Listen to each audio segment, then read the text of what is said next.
لیکن گناہ کرو گے یاد رکھو اللہ والوں نے کہا ہے ہر گناہ دوسرے گناہ کو کھینچ کے لاتا ہے، ہر نیکی دوسری نیکی کو کھینچ کے لاتی ہے۔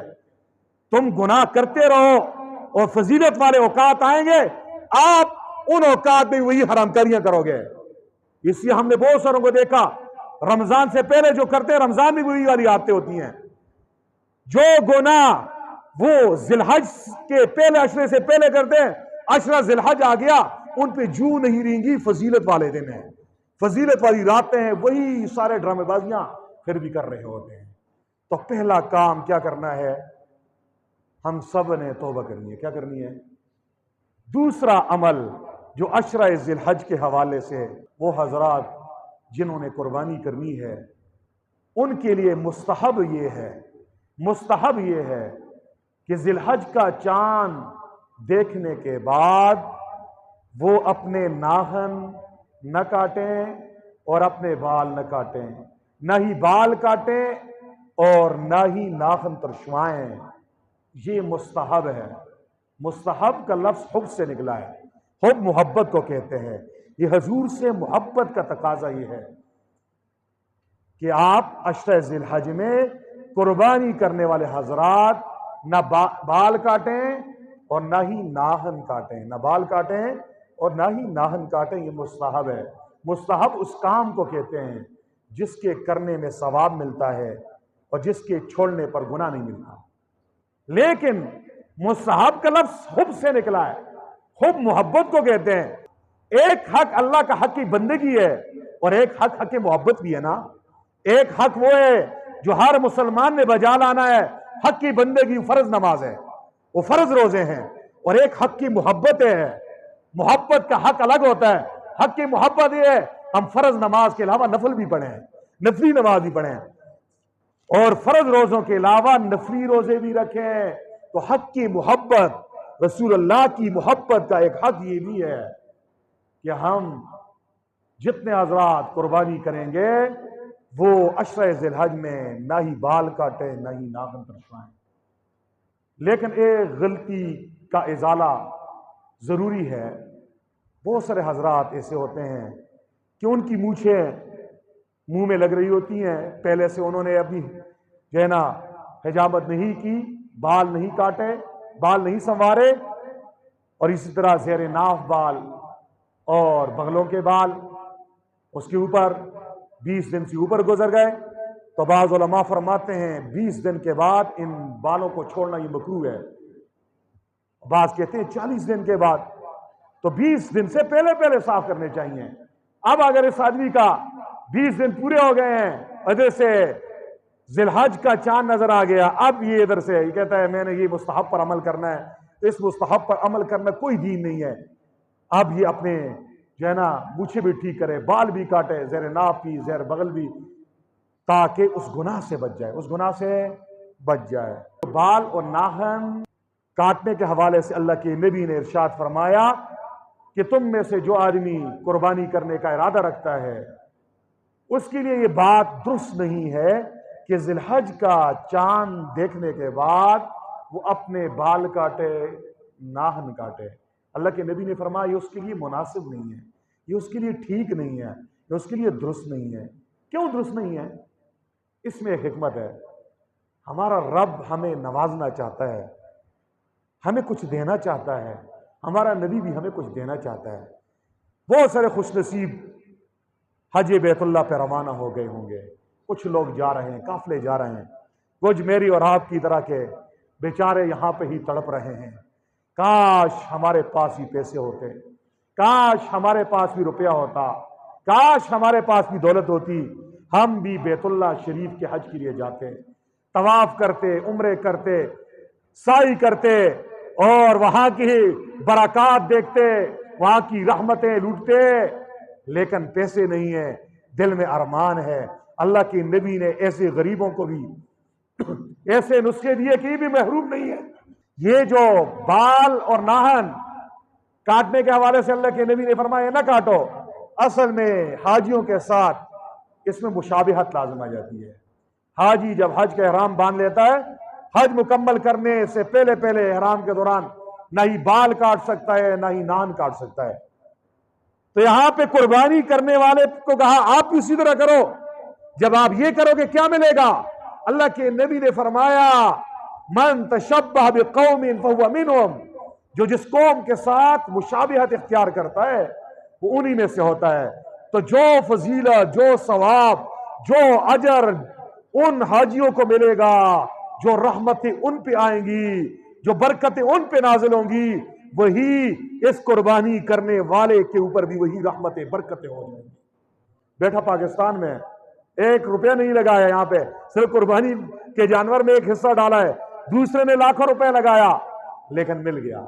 عشر ذی الحج کے دنوں میں روزہ رکھنا ہے۔ کیا رکھنا ہے؟ ہر دن کے روزے کا ثواب 1 سال کے روزہ رکھنے کے برابر ہے۔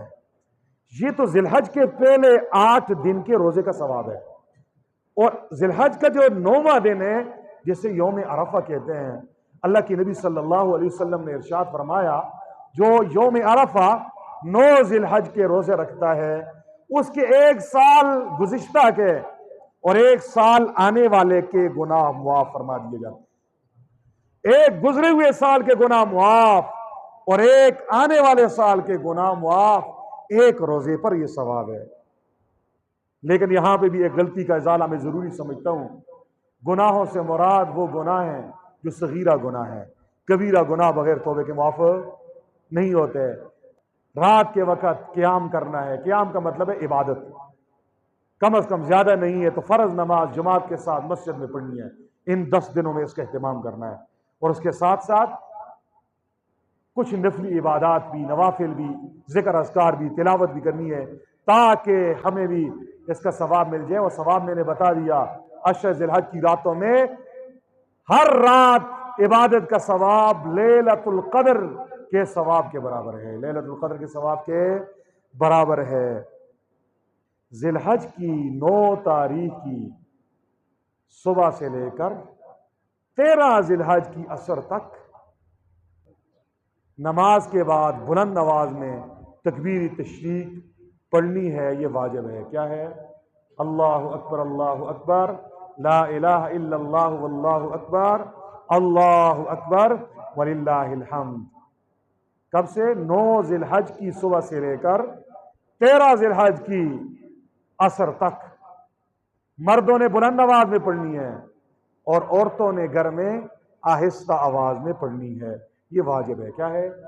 مردوں پر واجب، عورتوں کے لیے بعض علماء کے ہاں واجب، بعض علماء کے ہاں مستحب ہے۔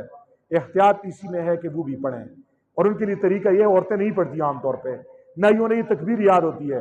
جہاں پہ انہوں نے نماز پڑھنی ہے وہیں پر موٹے حروف میں کاغذ پر لکھ کر لگا دیا جائے تاکہ سلام پھیرنے کے بعد انہیں یاد آ جائے اور وہ بھی پڑھ لیں۔ یہ بھی عشر ذی الحج کے حوالے سے ایک عمل۔ آخری عمل وہ قربانی ہے۔ کیا ہے؟ قربانی ہے۔